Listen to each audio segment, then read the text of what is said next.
എൻ്റെ അടുത്ത് സീറ്റിലിരുന്നൊരു ഒരു പെൺകുട്ടി ഉണ്ടായിരുന്നു, ലേഡി. ഇവർക്ക് എല്ലാം വർക്ക്. ആ സിനിമയ്ക്കകത്ത് ചുമ്മാ ആരും വന്നാലും അവരങ്ങ് ചിരിക്കായിരുന്നു തിയേറ്ററിൽ. ഇത് എൻ്റെ പേഴ്സണൽ പ്രിഫറൻസ് മാത്രമാണ്. ഇന്ദ്രൻ ചേട്ടൻ്റെ പെർഫോമൻസ്, ഇന്ദ്രൻ ചേട്ടൻ ഒരു രക്ഷയില്ല. പുള്ളിയാണ് ഈ പടത്തിൻ്റെ ഒരു കോർ പെർഫോമർ. അതായത് പടം ഇങ്ങനെ ഒരു ഒറ്റപ്പോക്ക. റിയാക്ഷൻ വൈസ് ഏറ്റവും കൂടുതൽ ചിരി വന്ന ജിയോബിയുടെ പെർഫോമൻസ് ആയിരുന്നു. റഹ്മാൻ അടിപൊളിയാണ്. ഞാൻ പുള്ളി റിസോർട്ട് ചെയ്യുമെന്ന് ഞാൻ പ്രതീക്ഷിച്ചത്. അതായത് ഞാൻ ചിന്തിക്കുന്നതല്ല, ആ തിയേറ്ററിലിരിക്കുന്ന ഓരോ ഓഡിയൻസും ഓരോ പേഴ്സ്പെക്റ്റീവ് ആണല്ലോ. എനിക്ക് പേഴ്സണലി വർക്കാത്ത സാധനം പോലും ഇവരുടെ ചിരി കയറിയിട്ട് ഇവരെന്ത് ഇങ്ങനെ ചിരിക്കുന്നത് ഇതെന്താ. അപ്പോൾ അതിരടി കറുപ്പ് തിയേറ്ററിൽ പോയി കണ്ടു. അപ്പോൾ ഈ 2 സിനിമകളെ പറ്റിയുള്ള എൻ്റെ അഭിപ്രായം എന്താണ്, എൻ്റെ ഒരു എക്സ്പീരിയൻസ് എന്താണെന്ന് ഷെയർ ചെയ്യാൻ വേണ്ടിയിട്ടാണ് ഞാൻ ഈ വീഡിയോ ചെയ്യുന്നത്. അപ്പം നമുക്ക് വീഡിയോയിലേക്ക് പോകും. അപ്പം ഫസ്റ്റ് ഇറങ്ങിയത് അതിരടിയാണല്ലോ. അപ്പോൾ അതിരടിയെ പറ്റി സംസാരിക്കാം. അപ്പോൾ അതിരടി ഞാൻ കുറച്ച് വെയിറ്റ് ചെയ്തിരുന്ന സിനിമയാണ്. അതിരടി ട്രെയിലർ കണ്ടപ്പോഴാണെങ്കിലും ഇപ്പം ടോവിനുണ്ട്, ഓൾറെഡി ബേസിലുണ്ട്. അതിന് ട്രെയിലർ നല്ല രസമുണ്ടായിരുന്നു കണ്ടിരിക്കാൻ. ട്രെയിലർ എനിക്കൊന്ന് റിലീസിന് 1-2 ദിവസം ജസ്റ്റ് മുമ്പെങ്ങാണ്ട് അവർ ഇറക്കുന്നു തോന്നുന്നു. അതിന് മുമ്പ് ബാക്കി ഇൻ്റർവ്യൂ പ്രൊമോഷൻസ് ആയിട്ട് ബാക്കി പരിപാടിയൊക്കെ ആയിട്ട് അവർ അത് നന്നായിട്ട് പ്രൊമോട്ട് ചെയ്തു. അപ്പോൾ എനിക്ക് ഓൾറെഡി പടം കാണാൻ നല്ല ആഗ്രഹം ഉണ്ടായത്. അങ്ങനെ ഞങ്ങൾ ടിക്കറ്റ് ഒക്കെ എടുത്ത് ഫ്രണ്ട്സൊക്കെ ആയിട്ട് തിയേറ്ററിൽ പോയി. തീർച്ചയായും ഫസ്റ്റ് ഡേ ഒക്കെ ആയതുകൊണ്ട് തന്നെ തിയേറ്റർ ഞങ്ങൾ വൈകിട്ടാണ് പോയത്. ഫസ്റ്റ് ഡേ ഒക്കെ ആയതുകൊണ്ട് തിയേറ്റർ അത്യാവശ്യം ഫുള്ളായിരുന്നു, നല്ല തിരക്കൊക്കെ ഉണ്ടായിരുന്നു. അപ്പം നമ്മൾ ഇന്ന് പടം ഓണായി. പക്ഷേ എനിക്ക് തുടക്കത്തിലും പടത്തിൻ്റെ ഒരു ആദ്യ ഭാഗത്തോട്ട് ഫീൽ ചെയ്യുന്നതെന്ന് ചോദിച്ചാൽ ഇൻ്റർവെല്ല് വരെയൊക്കെ പടം അത്ര എൻഗേജിങ് ആയിട്ട് എനിക്ക് ഫീൽ ചെയ്തില്ല പേഴ്സണലി. എൻ്റെ കൂടെ വന്നവർക്കും കുഴപ്പമില്ല, അത്യാവശ്യം എല്ലാവരും കണ്ടിരുന്നു. നമുക്ക് മടുപ്പൊന്നുമില്ല, അത്യാവശ്യം നല്ല രീതിയിൽ പടം കണ്ടിരിക്കാം. നല്ല രസകരമായിട്ട് പടം പോകും. കുറേ അത്യാവശ്യം ഫൺ ഫാക്ടേഴ്സ് ഉണ്ട്. പിന്നെ ബേസിലെ ക്യാരക്ടറിൻ്റെ ഒരു ക്യാരക്ടർ ഇൻട്രൊഡക്ഷന്, ക്യാരക്ടർ ഡെവലപ്മെൻറ്റ്സ്, അയാളുടെ ഫാമിലി, അയാളുടെ ബാക്കി പ്രശ്നങ്ങൾ, അയാൾ കോളേജിൽ കോളേജ് സിനിമയെന്ന് നമുക്കറിയാമല്ലോ. അപ്പോൾ അതിന് അവിടെ സംബന്ധിക്കുന്ന കാര്യങ്ങളൊക്കെ പടത്തിൽ ഭയങ്കര രസകരമായിട്ട് പോകും. അപ്പോൾ ഈ പടത്തിന് ഈ ഫസ്റ്റ് ഹാഫിൽ എടുത്ത് പറയേണ്ട ഒരു ഇമ്പോർട്ടൻ്റ് ആയിട്ടുള്ള കാര്യം എന്താണെന്ന് ചോദിച്ചാൽ, ഈ പടം നമ്മൾ സാധാരണ ടിപ്പിക്കൽ ഒരു കോളേജ് ഡ്രാമ പോലെ ഒരു കോളേജ് അവരുടെ കുറേ 1-2 വർഷത്തെ പഠിപ്പും കാര്യങ്ങൾ അങ്ങനത്തെ ഉള്ള ഒന്നും സിനിമ കവർ ചെയ്യുന്നില്ല. സിനിമയ്ക്കകത്ത് പ്രധാനപ്പെട്ട ഒരു എലമെൻറ്റ് അവർ കാണിക്കാൻ വേണ്ടി ഉദ്ദേശിച്ചിട്ടുണ്ട്. അതിലേക്ക് സിനിമ പെട്ടെന്ന് ഫോക്കസ്ഡാണ്. അത് ഈ സിനിമയുടെ ഒരു മേക്കിംഗ് വൈസിലും സിനിമ കണ്ടിരിക്കുമ്പോൾ എനിക്ക് ഭയങ്കര ഇഷ്ടപ്പെട്ടൊരു കാര്യം സിനിമയെ സംബന്ധിച്ചോളം അതാണ് സിനിമയുടെ കഥ. അപ്പോൾ നമുക്ക് ഇപ്പോഴത്തെ ട്രെയിലർ കണ്ട പോലെ തന്നെയാണ് കഥ. ഇപ്പം ബേസിൻ്റെ കഥാപാത്രം കോളേജിലേക്ക് വരുന്നു. അപ്പോൾ അവിടെ ആ കഥാപാത്രം ചെയ്യണമെന്ന് ആഗ്രഹിക്കുന്ന ചില കാര്യങ്ങൾ, അയാൾ അതിനുവേണ്ടി എടുക്കുന്ന എഫേർട്ട്, കഷ്ടപ്പാടുകൾ, ബുദ്ധിമുട്ടുകളൊക്കെയാണ് ശരിക്കും ഈ സിനിമയുടെ ഒരു ബേസിക്കലി ഈ സിനിമയുടെ സ്റ്റോറി എന്ന് പറയുന്നത്. അപ്പം ഈ സിനിമയിൽ ഏറ്റവും പോസിറ്റീവായിട്ട് എനിക്ക് ഫീൽ ചെയ്ത കാര്യം എന്താണെന്ന് ചോദിച്ചാൽ ഈ സിനിമയിൽ പെർഫോമൻസ് തന്നെയാണ്. എപ്പോഴും നമ്മൾ പറയുന്നത് തന്നെ ബേസിലെ പെർഫോമൻസ് ഓക്കെയാണ്, അടിപൊളിയാണ്. പുള്ളി ചെയ്യേണ്ട മേഖലൊക്കെ ചെയ്തിട്ടുണ്ട്, നന്നായിട്ട് ചെയ്തിട്ടുണ്ട്. പുള്ളി കോമഡിയുടെ കാര്യങ്ങൾ അത്യാവശ്യം നല്ല പുള്ളിയുടെ പല കോമഡിയും നന്നായിട്ട് വർക്ക് ആവുന്നുണ്ട്. തിയേറ്റർ നല്ല ചിരി പൊട്ടിയ ഒരുപാട് സീൻസ് ഉണ്ട്. എൻ്റെ അടുത്ത് സീറ്റിലിരുന്നൊരു പെൺകുട്ടി ഉണ്ടായിരുന്നു, ലേഡി. ഇവർക്ക് എല്ലാം വർക്ക്. ആ സിനിമയ്ക്കകത്ത് ചുമ്മാ ആരും വന്നാലും അവരങ്ങ് ചിരിക്കായിരുന്നു തിയേറ്ററിൽ. ഇത് കയറിയിട്ട് എനിക്കൂടെ ചിരി വരും ചില സാധനങ്ങൾ വരുമ്പോൾ. എനിക്ക് പേഴ്സണലി വർക്കാത്ത സാധനം പോലും ഇവരുടെ ചിരി കയറിയിട്ട് ഇവരെന്ത് ഇങ്ങനെ ചിരിക്കുന്നത് ഇതെന്താ സംഭവം അങ്ങനത്തെ ഒരു രീതിയിലായിരുന്നു. അതായത് ഞാൻ ചിന്തിക്കുന്നതല്ല, ആ തിയേറ്ററിലിരിക്കുന്ന ഓരോ ഓഡിയൻസും ഓരോ പേഴ്സ്പെക്റ്റീവ് ആണല്ലോ. അപ്പോൾ അവരൊക്കെ നന്നായിട്ട് എൻജോയ് ചെയ്യുന്നത് ഞാൻ ആ തിയേറ്ററിൽ നിന്ന് പടം കണ്ടപ്പോൾ എനിക്ക് ഫീൽ ചെയ്തൊരു കാര്യം. എല്ലാവരും തിയേറ്ററിൽ നിന്ന് പടം നന്നായിട്ട് എൻജോയ് ചെയ്യുന്നുണ്ടായിരുന്നു. പിന്നെ സിനിമയിൽ എടുത്തു പറയേണ്ട പെർഫോമൻസ്, പിന്നെ ടോവിനോടെ പെർഫോമൻസ് നമുക്ക് വളരെ അറിയാമല്ലോ. ടോവിനോ നല്ല രസമായിട്ട് പടത്തിൽ ചെയ്തിട്ടുണ്ട്. ടോവിനോ അത്യാവശ്യം ഒരു മിഡിൽ ഏജ് ഒക്കെ കഴിഞ്ഞ ഒരു ക്യാരക്ടറായിട്ടാണ് പെർഫോം ചെയ്യുന്നത്. അപ്പോൾ അത് പുള്ളി അടിപൊളിയായിട്ട് പുള്ളിയുടെ ആ ഒരു ഫിസിക്കലിലും അവിടെ എവിടെയൊക്കെ കഥാപാത്രത്തിൻ്റെ ഒരു ആർക്കുണ്ട്. ഈ കഥാപാത്രം ഒരു ടെററാണ്. അപ്പോൾ പുള്ളിയുടെ ആ ഒരു ആർക്കുണ്ട് പുള്ളിയുടെ ഒരു ഇപ്പോഴത്തെ ഒരു പേസ് തൊട്ടിട്ട് പഴയ ഒരു ഫ്ലാഷ് ബാക്കിലെ പുള്ളി അത് കഴിഞ്ഞ് പുള്ളി തിരിച്ച് ആ ഫ്ലാഷ് ബാക്കിലേക്ക് തന്നെ ഉള്ള ക്യാരക്ടറിസ്റ്റിക്കിൽ പോകുന്നൊരു മുറയ്ക്കുണ്ട്. അതൊക്കെ പുള്ളി അടിപൊളിയായിട്ട് ചെയ്തു. പുള്ളിയുടെ ഫൈറ്റ് കാര്യങ്ങൾ, പെർഫോമൻസുകൾ, കൂടാതെ ഇമോഷൻ സീനുകളുണ്ട്. അതൊക്കെ രസമാണ്. അത് ആ ഇമോഷൻ സീൻ എന്ന് പറഞ്ഞാൽ ചുമ്മാ വെറുതെ ഒരു ഇമോഷൻ അല്ല, അത് അറിയാമല്ലോ പടത്തിൻ്റെ ഒരു ഹ്യൂമറസ് ടച്ച് ഉണ്ട് സിനിമയ്ക്ക് ഓവറോൾ. അപ്പോൾ അതിൽ നിന്നുകൊണ്ട് പുള്ളി അടിപൊളിയായിട്ട് ടോവിനെ പെർഫോം ചെയ്തു. റഹ്മാൻ അടിപൊളിയാണ്. ഞാൻ പുള്ളി റിസോർട്ട് ചെയ്യുമെന്ന് ഞാൻ പ്രതീക്ഷിച്ചില്ല. പുള്ളിയുടെ സാധനം അടിപൊളി. പുള്ളി ചെയ്യുന്ന സാധനങ്ങൾ, പുള്ളി സ്റ്റേജിലോട്ട് കയറി വരുന്ന സീനൊക്കെ ഉണ്ട്, മുണ്ടക്കിനെ മടക്കി കുത്തിയിട്ട് എൻ്റെ പൊന്നു പോലെ വിഷയ സാധനം പുള്ളി കേട്ടോ. പുള്ളി അടിപൊളിയായിരുന്നു. പിന്നെ മെയിൻ ആളാണ് വിനീത് ശ്രീനിവാസൻ. അതൊന്നും പറയാനില്ല. പുള്ളിക്ക് ചെയ്യേണ്ട സാധനങ്ങളൊക്കെ അടിപൊളി. പുള്ളി വിനീത് ശ്രീനിവാസനായിട്ട് തന്നെ പുള്ളി പടത്തി വരുന്നത്. അപ്പോൾ അത് ആ ഒരു റോള് റിയൽ ലൈഫിൽ നമുക്കറിയാമല്ലോ. വിനീത് ശ്രീനിവാസൻ്റെ ഫുഡ് ഹാബിറ്റുകൾ, കാര്യങ്ങൾ, പുള്ളിയുടെ പാട്ട് പരിപാടി, പുള്ളിയുടെ കഥാപാത്രത്തെ പറ്റി നമ്മൾ ഇൻ്റർവ്യൂവിലും ഒക്കെ എല്ലാവരും പറഞ്ഞു കേൾക്കുന്ന ഒരു സാധനം തന്നെ ഈ പടത്തിൽ അതുപോലെ തന്നെ പുള്ളി കൊണ്ടുവന്നിട്ടുണ്ട്. പുള്ളി രസകരമായിട്ട് പുള്ളിയും ചെയ്തു വെച്ചിട്ടുണ്ട്. പിന്നെ റിയ, ഓൾറെഡി നമ്മുടെ സർവ്വമയിലെ റിയ, പുള്ളിക്കാരി അടിപൊളിയാണ്. പുള്ളിക്കാരുടെ റോളൊക്കെ പുള്ളിക്കാരി അടിപൊളിയായിട്ട് ചെയ്തു. നല്ല രസം, നല്ല അടിപൊളി പെർഫോമൻസ്, നല്ല മെച്ചുവറായിട്ടുള്ള. അപ്പം അങ്ങനെ അതിനകത്ത് വരുന്ന എല്ലാ സബ് ക്യാരക്ടേഴ്സ് എല്ലാം അടിപൊളിയാണ്. വരുന്ന എല്ലാം നല്ല രസമായിട്ട് പെർഫോം ചെയ്തു. ഒരാളുടെ പെർഫോമൻസ് പോലും നമുക്കൊരു മടുപ്പെന്ന് ഒരു പോയിന്റിൽ പോലും പറഞ്ഞ രീതിയിലോട്ട് വന്നിട്ടില്ല. പിന്നെ വിട്ടുപോയൊരു കാര്യം ജിയോ ബേബിയുടെ പെർഫോമൻസ് ആണ്.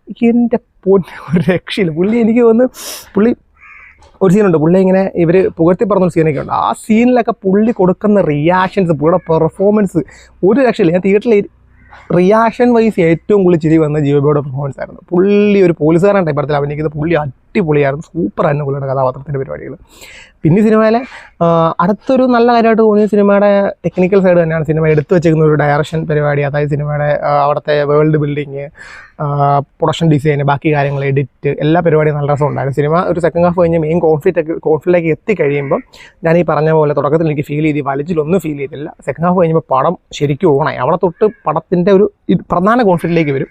അവിടെ തൊട്ട് പടം ഓണാണ്. അവിടെ തൊട്ട് ക്ലൈമാക്സ് വരെ പടം അടിപൊളിയാണ്. പിന്നെ അങ്ങോട്ട് പടം കയറുമോ, പടം ഇങ്ങനെ ഒരു ഒറ്റപ്പോക്ക അടിപൊളിയാണ്. ക്ലൈമാക്സ് ഒക്കെ ആകുമ്പോൾ നമുക്ക് ശരിക്കും ഇഷ്ടപ്പെടും. ക്ലൈമാക്സിൽ പടത്തിൽ ബിൽഡ് ചെയ്ത് വെച്ചിരിക്കുന്ന ഇപ്പോൾ ബേസിലിൻ്റെ കഥാപാത്രത്തിൻ്റെ ഇമോഷൻ സൈഡ്, ടോവിനോയുടെ കഥാപാത്രത്തിൻ്റെ ഇമോഷൻ സൈഡായിട്ടുള്ള കാര്യങ്ങൾ, അവരുടെ തമ്മിലുള്ള കോൺഫ്ലിക്റ്റ്, ഇവർ തമ്മിലുള്ള കോൺഫ്ലിക്റ്റുകളുണ്ടെന്ന് നമുക്ക് ട്രയൽ കാണുമ്പോൾ അറിയാമല്ലോ. അപ്പോൾ ആ ഒരു കോൺഫ്ലിക്റ്റ് കാര്യങ്ങൾ, പടത്തിൻ്റെ ഓവറോൾ കോൺഫ്ലിക്റ്റുകൾ, പടത്തിൽ അതായത് ഇടയ്ക്കിടയ്ക്ക് ഇട്ട് പോകുന്ന പ്ലോട്ട് പോയിന്റുകളൊക്കെ കംപ്ലീറ്റ് ചെയ്ത് അവസാനം നമുക്കൊരു ഫൈനൽ സംതൃപ്തി തരുന്ന നല്ലൊരു സിനിമയാണ് അതിരടി. നമുക്ക് തിയേറ്ററിൽ പോയി കണ്ട് ഇറങ്ങുമ്പം എല്ലാവരും നല്ല ഹാപ്പി ആയിട്ടാണ് തിയേറ്ററിൽ സിനിമ കണ്ട് ഇറങ്ങുന്നത്. അതാണ് സിനിമയുടെ നല്ലൊരു പോസിറ്റീവ്. എല്ലാവരും നല്ല ചിരിച്ച് കളിച്ച് എൻജോയ് ചെയ്ത് അടിപൊളിയായിട്ട് എല്ലാവരും തിയേറ്ററിൽ ഇറങ്ങി. ഞങ്ങളും അങ്ങനെ തന്നെ തിയേറ്ററിൽ ഇറങ്ങിയത്. അതാണ് ഈ സിനിമയുടെ എനിക്ക് സമ്മാനിച്ചൊരു ഭയങ്കര പോസിറ്റീവായിട്ടുള്ള കാര്യം. പിന്നെ ഈ സിനിമയുടെ ടെക്നിക്കൽ സൈഡിലേക്ക് വരുവാണെങ്കിൽ ബാക്കി എല്ലാ അടിപൊളിയാണ്. ഇപ്പോൾ സിനിമോഗ്രാഫി ഒക്കെ പറയേണ്ട കാര്യം, സിനിമോഗ്രാഫി, മ്യൂസിക്, ഏരിയകളെല്ലാം അടിപൊളിയാണ്. അതിനെപ്പറ്റി പ്രത്യേകിച്ച് മെൻഷൻ ചെയ്യേണ്ട ഒരു കാര്യവുമില്ല. എനിക്ക് തോന്നുന്നത് ബേസിൽ ജോസഫിൻ്റെ അസിസ്റ്റൻസും എല്ലാവരും കൂടി ചെയ്തൊരു പടമായതുകൊണ്ട് അതിൻ്റെ ഒരു ക്വാളിറ്റി നമുക്കറിയാൻ പറ്റും. എനിക്ക് ബേസിക്കലി ഫീൽ ചെയ്ത് ബേസിൽ ആസ് എ മേക്കർ പുള്ളി എല്ലാവരുടെയും പൾസ് അറിയാം, ലോക്കൽസിൻ്റെ പൾസ് അറിയാൻ പറ്റുന്ന ഒരാളാണ് ബേസിൽ ജോസഫാണ് എനിക്ക് മനസ്സിലായിട്ടുള്ളത്. അത് പുള്ളി ഈ പടത്തിലും കീപ്പ് ചെയ്തിട്ടുണ്ട്. അടിപൊളിയായിട്ട് പുള്ളി തകർത്ത് ചെയ്തിട്ടുണ്ട്. നല്ല രസമുണ്ട് പടം നല്ല കളക്ഷനൊക്കെ അടിക്കണം എന്നാണ് എൻ്റെ ആഗ്രഹം. കാരണം ഇങ്ങനെയുള്ള എക്സ്പെരിമെൻ്റലായിട്ടുള്ള ഇങ്ങനെയുള്ള ഫണ്ണായിട്ടുള്ള പടങ്ങളൊക്കെ വർക്ക് ചെയ്താലേ നമുക്ക് ഇനി ഇതുപോലെ നല്ല സിനിമകൾ കാണാൻ പറ്റുള്ളൂ. പിന്നെ രണ്ടാമതായിട്ട് പറയേണ്ടത് കറുപ്പ് ഇന്നലെ ആയിട്ടാണ് തിയേറ്ററിൽ പോയി കണ്ടത്. കറുപ്പ് ഒരു എക്സ്പെക്ടേഷൻ ഇല്ലാത്തൊരു സിനിമയായിരുന്നു. കാരണം പോസ്റ്റർ വന്നപ്പോൾ തൊട്ടും ട്രെയിലർ കണ്ടപ്പോൾ തൊട്ടും ഇതൊരു ടിപ്പിക്കൽ സൂര്യ മാസ് ആക്ഷൻ സിനിമ, പുള്ളിയെ കൊണ്ടൊന്നും പറ്റത്തില്ല എന്നുള്ള രീതിക്ക്, അല്ലെങ്കിൽ ഇത് ഫാൻസ്, ഞാനും സൂര്യ ഇഷ്ടപ്പെടുന്ന ഒരാളാണ്. അപ്പോൾ ഞങ്ങൾ എല്ലാവരും തന്നെ ഫ്രണ്ട്സൊക്കെ ആണെങ്കിൽ പ്രതീക്ഷിച്ച് പടം മടുപ്പായിരിക്കും, മറക്കാൻ സാധ്യതയില്ല എന്നുള്ള ചിന്തയിലായിരുന്നു. പക്ഷെ അത് കഴിഞ്ഞിട്ട് ഈ റിലീസിനെ സംബന്ധിച്ച് ഇഷ്യൂ ഒക്കെ ഉണ്ടായല്ലോ, അതെല്ലാം കഴിഞ്ഞ് ഇന്നലെ ഇങ്ങനെ കൂട്ടുകാരെ വിളിച്ച് പറഞ്ഞാൽ പടം നല്ല വർക്കായിട്ടുണ്ട്, അത്യാവശ്യം സാധനങ്ങളൊക്കെ വരുന്നുണ്ട്, നമുക്ക് പോകണ്ടേന്ന് ചോദിച്ചു. അപ്പം ഓക്കെ, എന്നാലും എനിക്കൊരു പ്രതീക്ഷയില്ല. തിയേറ്ററിൽ പോയി കാണുന്ന സമയത്ത് പോലും പടത്തെ പറ്റി ഒരു എക്സ്പെക്ടേഷനിലൊന്നുമില്ല, ഭയങ്കര ഫ്രീ ആയിട്ട് പോവുകയാണ്. അപ്പം ഇവിടെ നിന്ന് ഇറങ്ങി ഞങ്ങൾ സിനിമ കാണാൻ ഇറങ്ങിയപ്പോൾ തൊട്ട് പെരുമഴയാണ്. അപ്പം തന്നെ കുറച്ച് നെഗറ്റീവ് അടിച്ചു. എന്നാലും കുഴപ്പമില്ല, പടം ഇനി കാണാൻ ടിക്കറ്റ് ബുക്ക് ചെയ്ത് ഇനി എന്തായാലും പടം കണ്ടിട്ട് ബാക്കിയുള്ളതെന്ന് വെച്ചിട്ട് പോയിട്ട് കോട്ടിലാണ് ഇറങ്ങിയത്, ബൈക്കിലാണ് പോയത്. പിന്നെ കോട്ടൊക്കെ മേടിച്ച് അടിച്ച് പൊളിച്ച് ഇറങ്ങി ചെന്ന് സിനിമ കണ്ടു. സിനിമ കണ്ടപ്പോൾ എനിക്ക് കിട്ടിയൊരു രസമുണ്ട്. ഞങ്ങൾ തിയേറ്ററിൽ പോയി കണ്ടപ്പോൾ തിയേറ്റർ ഹൗസ്ഫുള്ളായിരുന്നു. കോട്ടയത്ത് അഭിലാഷിലാണ് കണ്ടത്. അഭിലാഷിനെ സംബന്ധിച്ചുള്ള അഭിലാഷ് നല്ല ക്രൗഡഡ് ആയിട്ടുള്ള തിയേറ്ററാണ്, നല്ലൊരു തിയേറ്ററിക്കൽ ഫീൽ തരുന്ന ഒരു തിയേറ്റർ. അപ്പം നമ്മൾ അത്യാവശ്യം വലിയ പടങ്ങളൊക്കെ വരുമ്പോൾ അവിടെ ആണ് മോസ്റ്റ് പ്രിഫറൻസിൽ അവിടെ പോയി സിനിമ കാണാൻ ശ്രമിക്കുന്നത്.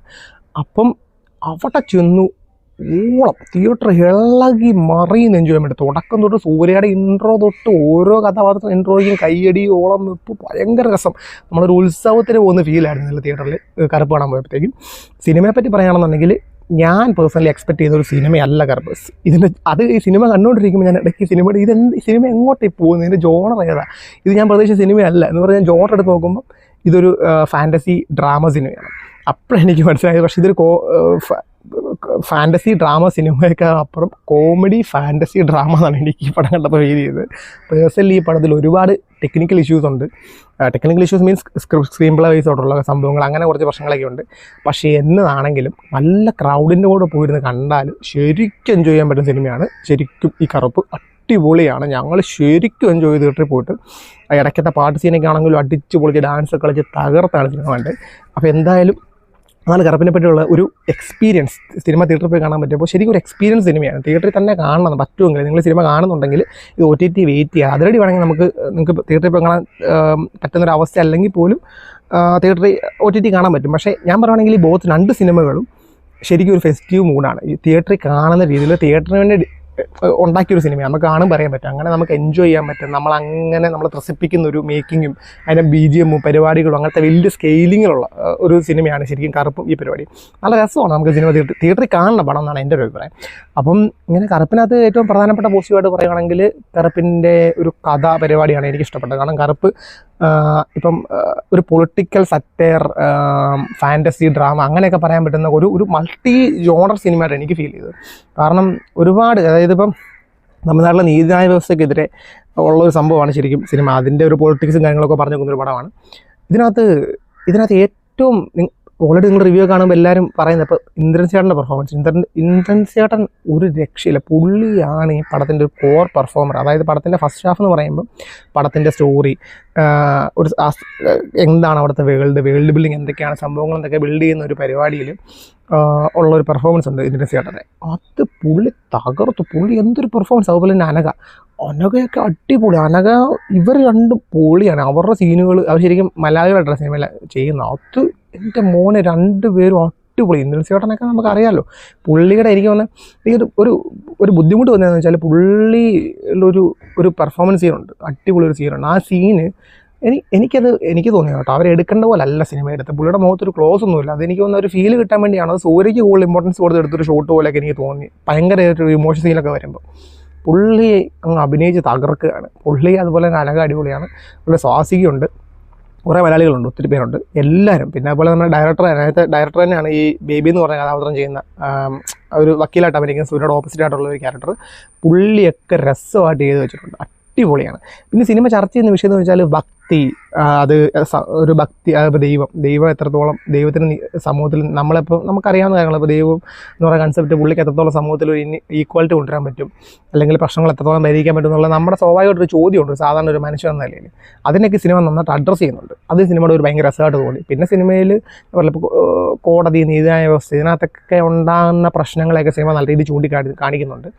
അങ്ങനെ നോക്കുമ്പോൾ ഓവറോൾ എനിക്ക് ഭയങ്കര രസമായിട്ട് തോന്നിയ സിനിമയാണ്. ഇത് എൻ്റെ പേഴ്സണൽ പ്രിഫറൻസ് മാത്രമാണ് കറുപ്പ്. പ്രത്യേകിച്ച് ഞാൻ പറയുവാണ്, കാരണം എല്ലാവർക്കും ഈ പടം വർക്കാവണമെന്ന് ഒരു നിർബന്ധമില്ല. അപ്പോൾ ഞാൻ ഇത് സിനിമ കഴിഞ്ഞിട്ട് എൻ്റെ കുറച്ച് ഫ്രണ്ട്സോട് സംസാരിച്ചപ്പോഴും അല്ലാതെ കുറച്ച് കൂട്ടുകാരൊക്കെ വിളിച്ച് സംസാരിച്ചപ്പോഴൊക്കെ എല്ലാവരും ഒരു മിക്സഡ് അഭിപ്രായമാണ് സിനിമയെ പറ്റി പൊതുവെ. പക്ഷേ എന്നാലും നമുക്ക് ഈ സിനിമ നിങ്ങൾ കാണാൻ ആഗ്രഹിക്കുന്നുണ്ടല്ലോ, ഉറപ്പായിട്ടും തിയേറ്ററിൽ പോകാൻ കാണാനൊരു സിനിമ തന്നെയാണ് ഈ കറുപ്പ്. അപ്പം പറഞ്ഞില്ല, ഈ മൾട്ടി ജോണർ മിക്സ് ഉണ്ട്. അപ്പോൾ നിങ്ങൾ സിനിമ ശരിക്കും അങ്ങനത്തെ ഒരു വെറൈറ്റി സിനിമ കാണാൻ ഇഷ്ടപ്പെടുന്നുണ്ടെങ്കിൽ തിയേറ്ററിൽ പോയി സിനിമ ഉറപ്പായിട്ടും കാണണമെന്നാണ് ഞാൻ പറഞ്ഞത്. എനിക്ക് സിനിമ ഒരു ഭയങ്കര വെറൈറ്റി ആയിട്ട്, ഒരു ഫ്രഷ് ആയിട്ടുള്ള ഒരു പരിപാടിയായിട്ട് എനിക്ക് ഫീൽ ചെയ്തത്. പിന്നെ ഒരുപാട്, അതായത് സൂര്യയുടെ തന്നെ ഒരു സ്റ്റാർഡത്തിൻ്റെ കുറേ പരിപാടികളൊക്കെ ഈ പറഞ്ഞ് നന്നായിട്ട് വന്നിട്ടുണ്ട്. എനിക്കത് പേഴ്സണലി ഭയങ്കര രസമായിട്ട് തോന്നി. കാരണം എനിക്ക് ആ ക്രൗഡിനോട് ഇരുന്ന് കണ്ടതുകൊണ്ട് സിനിമ ഒരു ഡൗണും വന്നില്ല. പടം നല്ല രസമായിട്ടാണ് എനിക്ക് ഫീൽ ചെയ്തത്. അതുകൊണ്ട് പറ്റുമെങ്കിൽ നിങ്ങൾ കറുപ്പ് ഉറപ്പായിട്ടും തിയേറ്ററിൽ പോയി കാണണം. അതിരടിയും തിയേറ്ററിൽ പോയി കാണണം. രണ്ട് പടവും മസ്റ്റായിട്ട് നിങ്ങൾ തിയേറ്ററിൽ പോയി കാണുന്ന സിനിമയാണ്. ഒരു കോംപ്രമൈസും ആ കാര്യത്തിലില്ല. അപ്പം എങ്ങനെയെങ്കിലുമൊക്കെ തിയേറ്ററിൽ പോയി കണ്ട് പടം കാണുക, എൻജോയ് ചെയ്യുക. അപ്പോൾ ഈ മാസത്തിൻ്റെ ഒരു പ്രത്യേകത എന്താണെന്ന് ചോദിച്ചാൽ, ഈ മാസം കണ്ട ഒരുമാതിരിപ്പെട്ട സിനിമകളൊക്കെ അടിപൊളിയാണ്. ഇതുവരെ ഇറങ്ങിയ എല്ലാ സിനിമകളും പോയി കണ്ടു. എല്ലാ സിനിമയും അടിപൊളിയാണ്. ഇപ്പോൾ ദൃഢം കണ്ടു, ഇത് കണ്ടു, ഇതെല്ലാ പടവും കണ്ടു. എല്ലാ പടവും അടിപൊളിയാണ്. ഇപ്പോൾ ദൃശ്യം വരുന്നുണ്ട്, അത് വെയിറ്റിംഗ് ആണ്. 10-ാം തീയതി തന്നെ ടിക്കറ്റ് ബുക്ക് ചെയ്ത് ഞങ്ങൾ വെയിറ്റ് ചെയ്തിരിക്കുക. ഇനിയിപ്പോൾ ദൃശ്യം ഇറങ്ങിയിട്ട് ദൃശ്യത്തിൻ്റെ അന്ന് തന്നെ ഫസ്റ്റ് വീഡിയോ ഞാൻ ഇടുന്നതായിരിക്കും. ദൃശ്യം കണ്ടിട്ട് രാവിലെ അല്ലെങ്കിൽ ഉച്ചയ്ക്ക് മുമ്പ് ഫസ്റ്റ് വീഡിയോ എന്തായാലും ഞാൻ ഇടും. ഇതുപോലെ ലേറ്റ് ആകത്തില്ല. അപ്പം ഇതാണ് ഈ സിനിമയെ പറ്റിയുള്ള, രണ്ട് സിനിമയെ പറ്റിയുള്ള എൻ്റെ ഒരു എക്സ്പീരിയൻസ്. അപ്പം പറ്റുമെങ്കിൽ നിങ്ങൾ സിനിമ തിയേറ്ററിൽ പോയി കാണുക, സപ്പോർട്ട് ചെയ്യുക. അപ്പം എന്നെ സപ്പോർട്ട് ചെയ്യുക, എൻ്റെ ചാനൽ സബ്സ്ക്രൈബ് ചെയ്യുക. അപ്പം